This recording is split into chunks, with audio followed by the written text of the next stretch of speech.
चलते हैं अपने बाथरूम एरिया की तरफ और यहाँ पर बनी जो क्लोज़ेट है वो आपको दिखाती हूँ। इस क्लोज़ेट की क्या है खूबियाँ और क्या है खामियाँ, इससे रोशनास आज आपको करवाती हूँ और कुछ ऐसी चीज़ें जिससे आप काफ़ी परेशान हैं, तो आज इसके वीडियो को देखने के बाद इसका हल आपको मिल जाएगा। बिस्मिल्लाहिर्रहमानिर्रहीम, अस्सलाम वालेकुम। इब्तिसाम क्रिएटिव पावर में आपको खुशामदीद है। Welcome to my channel. हमेशा खुश रहें, आबाद रहें। चलें बाथरूम के एरिया में और सबसे पहले देखते हैं कि आया हमें क्लोज़ेट बनानी चाहिए या नहीं बनानी चाहिए। तो मैं जा रही हूँ अपनी वॉशरूम क्लोज़ेट में। मैंने इसके आगे प्लास्टिक का जो कर्टन है वो इसलिए लगाया हुआ है ताकि बाथ लेने की वजह से जो पानी वगैरह गिरता है तो इससे मेरी अलमारी सेफ़ रहे और किसी किस्म की नमी का शिकार ना हो। तो लेकिन क्या होता है कि अगर हम गर्म पानी यूज़ करते हैं तो उसकी नमी फिर भी इस क्लोज़ेट के अंदर आती ही आती है। तो उसके लिए हम क्या तदाबीर इख्तियार करेंगे कि हम इस अपनी क्लोज़ेट को इन चीज़ों से बचा सकें। तो पहले मैं आपको अपनी क्लोज़ेट का एक शो करवा रही हूँ कि मैंने देखें कितनी अच्छी और क्वालिटी की मोटी हार्डबोर्ड की क्लोज़ेट बनवाई थी, लेकिन क्या हुआ कि इस पे नीचे नमी रहने की वजह से इसके जो नीचे की जो फॉर्मिका थी और वो काफ़ी फूल गई और जो इसका फूलने की वजह से इसकी जो अलाइनमेंट है वो ख़राब हो गई और ख़राब होने की वजह से इसके जो ये व्हील थे वो ऊपर मूव नहीं होते थे और उससे अलमारी इसके अंदर फंस जाती थी। तो फिर मैंने इसका ये हल निकाला कि इसके अंदर ये जो आपको जिसके बने हुए नीचे पट्टी नज़र आ रही है, तब मैंने इसको बक्स टाइप जिसकी मोटी चादर इसके नीचे लगवाई और इसके जो व्हील थे वो काफ़ी हैवी लोडिंग में लगवाए, इसलिए ताकि ये जो अलमारी है मेरी इसके ऊपर अच्छे तरीके से मूव हो सके और नीचे से इसकी जो लसानी का जो हार्डबोर्ड था वो भी फूलने की वजह से, नमी की वजह से ख़राब ना हो। तो देखें इसके अंदर के व्हील भी आप देख सकते हैं कितने ज़्यादा अच्छे और अच्छी क्वालिटी के लगे हुए हैं और स्टील के व्हील हैं, जबकि अगर आप इसके लोहे के व्हील अगर इस्तेमाल करेंगे तो आपको इसकी क्वालिटी जो है अच्छी नहीं मिलेगी और आप काफ़ी परेशान ही रहेंगे। तो इस तरीके से देखें मैंने अपनी जो क्लोज़ेट थी आज कितने साल बाद भी इसको इसी तरीके से ही मैंने सेफ़ रखा हुआ है। वॉशरूम क्लोज़ेट अगर आप बनवाते हैं तो इसे चाहिए कि एल्युमिनियम पट्टी में बनवाएं और इस हार्डबोर्ड की जगह आप एल्युमिनियम जो वही यूज़ करें या फिर आप फाइबर ग्लास के ग्लासेस लगवाएं, तो आपकी जो क्लोज़ेट है वो कभी भी ख़राब नहीं होगी। इसके अलावा आजकल और भी कई किस्म के टेक्सचर वगैरह आ चुके हैं जो वाटरप्रूफ हैं, आप वो भी यूज़ कर सकते हैं, लेकिन कभी भी आप वुड इस्तेमाल मत कीजिएगा, लेकिन क्योंकि ये इन्वेस्टर्स ने बनाई हुई थी तो इसको सेव करने के लिए ये मैंने तदाबीर इख्तियार की हैं। तो मैंने कहा मैं आपके साथ शेयर कर लूँ, शायद ये जो मेरी तजर्बा है वो आपके कुछ काम आ सके। अब चलते हैं इसकी ऑर्गेनाइजेशन की तरफ और जो इसमें ऑर्गेनाइजेशन हम करेंगे वो आपके लिए काफ़ी हेल्पफुल होगी। क्लोज़ेट के जो कैबिन होते हैं काफ़ी बड़े होते हैं और उनको ऑर्गेनाइज करना थोड़ा मुश्किल होता है। तो आज हम ये देखें कितना ज़्यादा इसके अंदर मैस समाया हुआ था जो मैंने निकाला है और आज हम इसी मैस को इसके अंदर किस तरीके से ऑर्गेनाइज़ करेंगे।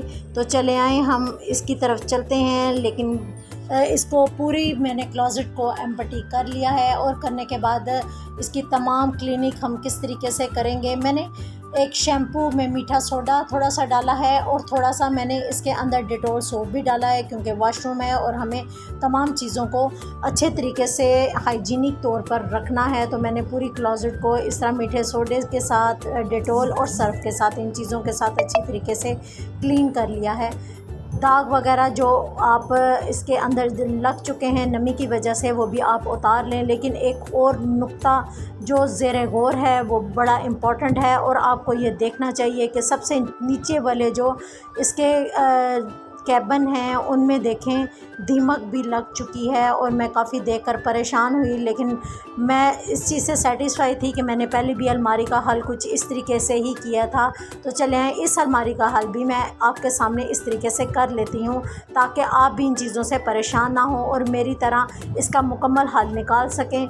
अलमारी जो है वो पूरी बनवाना लाखों का काम है और ये काफ़ी मुश्किल होता है और हम परेशान हो जाते हैं कि एक अलमारी बनवाने के लिए हमारे हमारे लाखों के हिसाब से पैसा ज़ाया चला जाता है, लेकिन हमारी बनी हुई चीज़ को हम किस तरीके से सेव कर सकते हैं। देखें, ये दीमक के छोटे छोटे से कीड़े कितनी तेज़ी के साथ इसके अंदर चल रहे हैं। मैं आपको करीब से दिखा रही हूँ तो आपको नज़र आएगा कि देखें इसके अंदर दीमक के जो कीड़े हैं वो कितने ज़्यादा तेज़ी से चल रहे हैं, जिसकी वजह से ये जो पिछला हिस्सा है वो मुकम्मल तौर पर वेस्ट हो चुका है।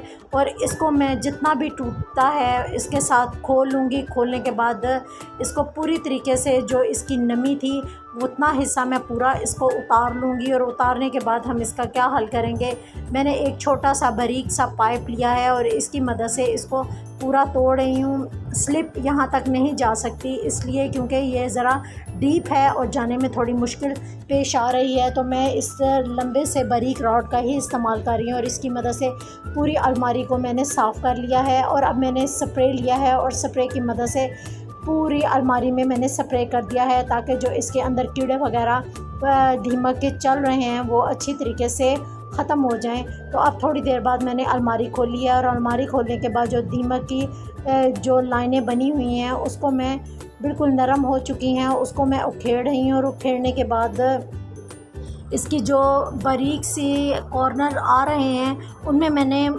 दीमक वाली दवाई इंजेक्शन में डालकर तमाम कोनों पर लगा दी है। वो मैं आपके साथ इसलिए शेयर नहीं कर सकी क्योंकि उसकी काफ़ी गंदी स्मेल थी और मेरे साथ मूवी बनाना थोड़ा मुश्किल हो गया था।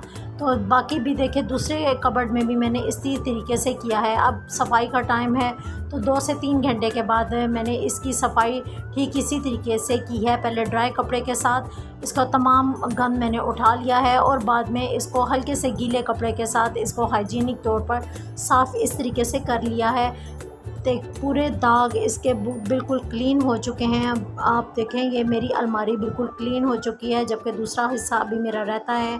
तो मैं ये ब्रश की मदद ले रही हूँ और इसके साथ भी पूरी अलमारी को मैं अच्छे तरीके से साफ़ कर रही हूँ।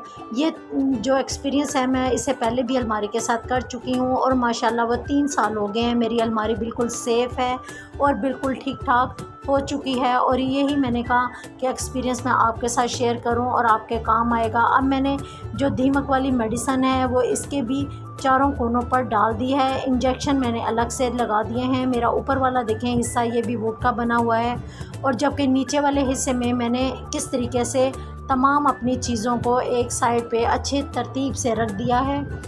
क्योंकि अभी नीचे वाले हिस्से को थोड़ा टाइम था तो मैंने कहा ऊपर वाले हिस्से को मैं ऑर्गेनाइज़ कर लेती हूँ। देखिए मैंने जो ऑर्गेनाइजेशन के लिए बास्केट्स बनाई हैं ये मैं आपके साथ पहले भी शेयर कर चुकी हूँ। आप इस तरह की छोटे छोटे से जो शॉपिंग बैग हैं उनकी बास्केट बनाकर आप इस तरीके से इनमें मुख्तलिफ़ किस्म की चीज़ों को अलग अलग से अरेंज कर सकते हैं। तो मैंने भी देखें एक साइड पे छोटी छोटी सी बास्केट बनाकर इनके ऊपर लेबलिंग भी कर दी है और इनको अलग से मैंने कैबन में तरतीब देते हुए रख दिया है। देखें जब एक कैबन से हम चीज़ निकालेंगे तो हमें काफ़ी मुश्किल होती है, लेकिन जबकि हम इस ऑर्गेनाइजेशन जो हमने की है इसमें से आराम से बकेट से हम कोई भी चीज़ आराम से निकाल भी सकते हैं और हमें पता चल जाएगा कि इस बकेट में ये है और इसमें ये है। तो इस तरीके से आप इसको स्टेप बाय स्टेप ऊपर नीचे भी रख सकते हैं, लेकिन कोशिश करें कि जो सामने लेबल वाला हिस्सा है वो आपके सामने ही रहे। तो इस तरीके से तरतीब के साथ आप तमाम चीज़ों को जितनी चाहे बास्केट बनाकर अलग अलग से अरेंज कर सकते हैं। लेकिन देखें चीज़ें रखने के बाद मेरी फ्रंट वाली जो जगह है वो ऑलरेडी फिर काफ़ी ज़्यादा स्पेस इसमें बच गई है, लेकिन अब मैं इस स्पेस को किस तरीके से कवर करूँगी।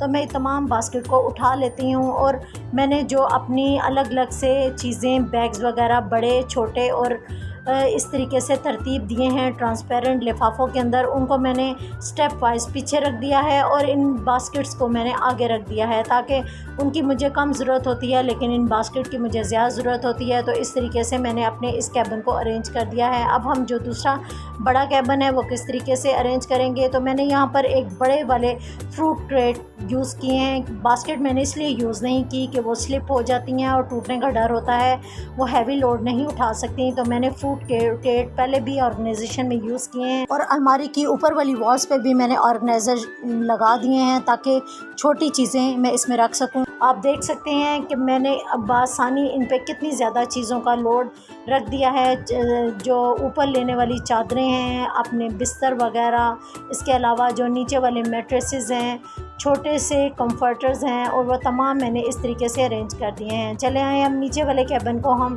करते हैं, जो मुकम्मल तौर पर ड्राई हो चुका है और इसकी स्मेल भी ख़त्म हो गई है। मैंने प्लास्टर ऑफ पेरिस ले लिया है और इसको ज़रा थिक कंडेंसी में मैंने यूज़ किया है, क्योंकि मुझे ज़्यादा नमी नहीं चाहिए। क्योंकि बैक वाला हिस्सा जो मैंने उखेड़ा था और उनमें जो दीमक के कीड़े लगे हुए थे और वो चीज़ें ख़त्म कर दी हुई थी, उन चीज़ों को मैंने प्लास्टर ऑफ पेरिस से मुकम्मल तौर पर फ़िल कर दिया है। फ़िल करने के बाद ये होगा कि मैं इसको इसी तरीके से एज़ इट इज़ ही छोड़ दूँगी और बाद में इसको अरेंज करूँगी। अरेंज करने के लिए मैं ये बॉक्सेस यूज़ करूँगी। इसके अलावा नीचे कोई कपड़ा, गत्ता या कागज़ वगैरह नहीं रखूँगी। इन चीज़ों से नमी ज़्यादा बनती है और नमी ज़्यादा बनने की वजह से कीड़े मकोड़े और दीमक ज़्यादा बनती है, तो ये चीज़ों से मैं अपने आप को दूर रखूँगी। ऊपर के जो कैबिनेट हैं उनमें मैं प्लास्टिक के शॉपिंग बैग की बास्केट्स यूज़ करूँगी। इनमें भी मैंने जो गत्ता है वो अंदर की तरफ यूज़ किया है और बाहर प्लास्टिक है, और इसके साथ हम प्लास्टिक का खूबसूरत सा कर्टन लगा कर अलमारी को बिल्कुल सेफ कर लेंगे। उम्मीद करती होंगी मेरी प्रिकॉशंस और टिप्स आपको अच्छी लगी होंगी, तो दुआ में ज़रूर याद रखिएगा। अल्लाह हाफ़िज़।